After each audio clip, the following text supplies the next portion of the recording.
닥터둠이라는 별명으로 유명한 월가의 대표적인 비관론자 마크 파버는 이런 얘기를 했습니다. 주가가 절벽처럼 떨어지면 탁구공처럼 다시 튄다. 일희일비하지 않고 장기적인 관점에서 투자하는 법, 보수회전에서 알려드릴게요.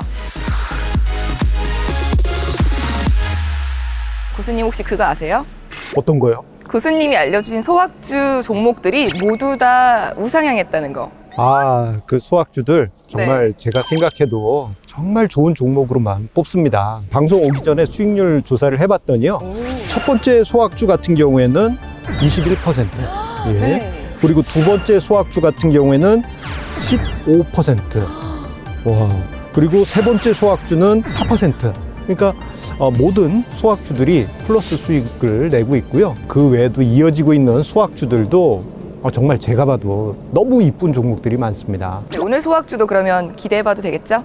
예, 아주 중요합니다. 아주 좋은 종목 준비했으니까요. 네. 채널 돌리지 마시고요. 끝까지 함께 해주시기 바랍니다.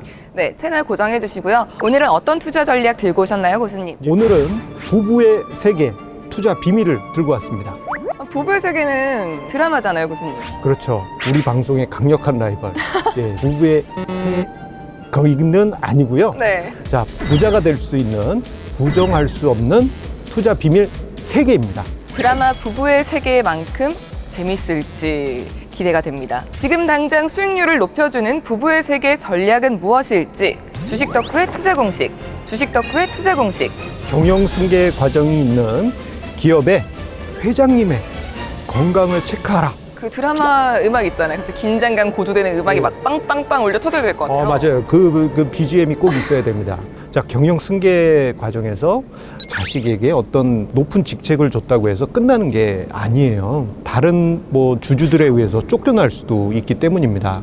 그렇기 때문에 주식 지분을 넘겨주는 것이 궁극적인 경영승계라고 할 수 있겠고요. 경영승계 과정에 있는 기업들 같은 경우 주가가 흥미롭게 올라가는 특징이 있습니다. 회장님이 자식들에게 지분을 주려면 주가가 상대적으로 좀 싼 게 낫겠죠?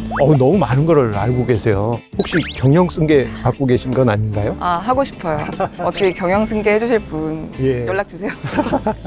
경영승계를 하기 위해서 지분을 넘겨받을 때 증여라는 방법이 있을 거고, 자식이 직접 시장에서 주식을 매입하는 방법이 있을 거고, 비상장 계열사를 경영하다가 상장 계열사하고 합병하는 방법도 있을 거예요. 그런데 이 모든 과정에서 보게 되면은 경영승계를 해야 될 그 기업의 주가가 낮을 때 경영승계가 유리합니다. 그래서 우리가 실제 투자하는 데 있어서요, 경영승계 과정에 있는 기업들 같은 경우 이상하게도 주가가 안 올라가는 경우가 많아요. 알짜 기업들이 실적이 제대로 안 나오거나 나쁜 뉴스들만 많이 나오거나 이런 경우가 많습니다. 저평가되고 재무구조가 안정한데 경영승계가 이제 완료가 된 그 종목 같은 경우에는 몇 년 동안 트렌드가 만들어질 수도 있습니다. 예. 아니, 이렇게 경영승계 과정을 이렇게 눈여겨보는 건 좋은데 어떤 점들을 좀 딱 보고 투자를 해야 될지. 예, 그게 아주 중요합니다. 연세가 한 60 내지 70대 되신 오너 회장님이다. 그 사업 보고서 안에 보면은 임직원 현황이 나와 있습니다. 맞아요. 딱 봤는데 다음 자식 때의 돌림자가 들어있고 생년월일을 봤는데 회장님의 자제로 추정되는 네. 그런 인물이 있다 그러면요, 경영승계 과정을 밟고 있다. 그렇게 보시면 되고요. 주주 현황을 봤는데 그 이름이 또 들어있다. 그러면 거의 100%입니다. 100%. 그래서 그 지분율이 계속 아마 꾸준히 넘어갈 거예요. 대주주의 지분율 변화가 좀 키워드겠네요. 예, 그 부분도 큰 변수일 수 있습니다. 50% 이상 엄청나게 많은 경우에는 지분을 승계하는 시간이 오래 걸리겠죠. 반대로 네. 50% 언더일 경우에는 생각보다 빨리 작업이 끝날 수도 있습니다. 그런데 10% 이하일 경우에는 이러한 경영승계 과정이 아예 없을 수 있습니다. 아예 없으면 어떻게 돼요? 주인이 계속 바뀔 가능성이 있는 기업들이기 때문에 그런 경우에는 경영승계랑 상관이 없다.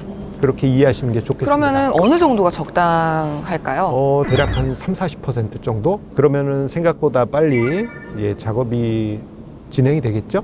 예. 그럼 이렇게 주가가 낮아졌을 때 저와 같은 일반적인 좀 개미 투자자들은 그때 들어가면 될까요? 이 부분에서 제가 한숨을 쉬잖아요. 왜냐하면 이게 좀 이제 민감할 수도 있는 네. 부분이기 때문입니다. 회장님께서 돌아가셨을 때 그때가 아주 중요한 변곡점이 되게 됩니다. 의외의 답이죠. 네. 개인 투자자분들이 투자를 하실 때는 부고를 보시라. 이렇게 될 경우에는 디데이가 명확하잖아요. 네. 이후에 주식을 사는 게 그 이전에 경영승계 과정에서 주식을 사는 것보다 주가 모멘텀이 발생할 가능성이 더 높습니다. 우리 시청자님들도 시장에서 많이 보신 케이스가 있습니다. 한진그룹 조양호 회장님이 돌아가시고 주가가 순식간에 한진그룹주 전반적으로 큰 상승률이 나타났습니다. 특히 한진칼 같은 경우에는 주가 상승률이 더 크게 발생했었죠. 회장님이 돌아가시는 순간부터 해서 경영승계의 마침표가 찍히게 됩니다. 증여나 이런 과정이 아니고요. 상속으로 이제 개시가 됩니다. 경영 2세 측면에서 봤을 때 주가가 높은 게 좋을까요? 아니면 낮은 게 좋을까요? 낮은 게 좋죠? 이때는 틀립니다. 아니에요? 주가가 높은 게 좋습니다. 왜요? 상속 발생 시점에서는 주가가 낮은 게 좋지만 이 이후에 주가가 쫙 올라가게 되면 상속세를 납부할 때 물납으로 주식으로 납부할 수도 있고 쭉 주가가 올라갔을 때 매도해서 그거 가지고 상속세를 납부할 수도 있고 또는 주식담보대출을 받아서 납부를 할 수가 있겠죠. 그렇기 때문에 회장님이 돌아가시고 난 다음에는 나쁜 소식들이 잘 안 나와요. 예. 왠지 2세에게 그렇죠. 힘을 좀 실어줘야 되는 그 회사 분위기를 만들어야 되잖아요. 주가가 올라가는 게 경영 2세 입장에서는 매우 유리할 수밖에 없는 것이죠.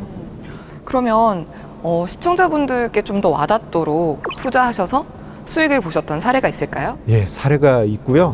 이 회사는 예전 회사 이름으로는 건설화학입니다. 제가 2009년에 이 회사를 처음 만났고요. 그때 당시만 해도 시장 상승률 대비해서 많이 저평가되고 그래서 포트폴리오에 계속 편입이 됐었거든요. 그래서 관심 있게 지켜보고 있는데 2011년 가을에 이 회사 회장님이 돌아가셨다는 부고가 뉴스로 나왔습니다. 정말 너무 급작스러운 일이었어가지고 처음에는 주가가 약간 무겁게 흘러가는 경향이 있었어요. 그런데 2011년 가을 이후부터 해서 주가 강세가 이어지면서 20% 수익률을 냈고요. 그리고 그 다음에도 또다시 30% 수익률, 그 다음에도 또 편입했을 때 54% 수익률, 이게 엄청난 주가 상승률이 있었고요. 그 이후에도 이 회사 주가가 승승장구하면서 화려한 랠리가 나타났어요. 부고가 떴을 때 단기적으로 정말 며칠 텀을 해서 시세를 내볼 수가 있고요. 이 회사가 저평가된 상태에서 이런 일이 발생했다. 그래서 경영승계가 이제 상속이 시작됐다 했을 때는 이게 중장기 트렌드가 만들어질 수가 있습니다. 교수님 이런 비밀을 왜 지금 알려주신 거예요? 저만 알고 있으려고 했는데요. 네. 저희 집사람께서 숨겨왔던 비밀들 다 풀어라 해가지고 시청률 급등을 그렇죠. 위해서. 시청률 급등을 위해서. 네, 주식 덕후 이성수 교수님의 투자 비밀을 더 알고 싶으신 분들은 아래 전화번호로 문의를 주시거나 카카오톡 채널에서 고수회전 이성수를 검색하시고 친구 추가해 주시기 바랍니다.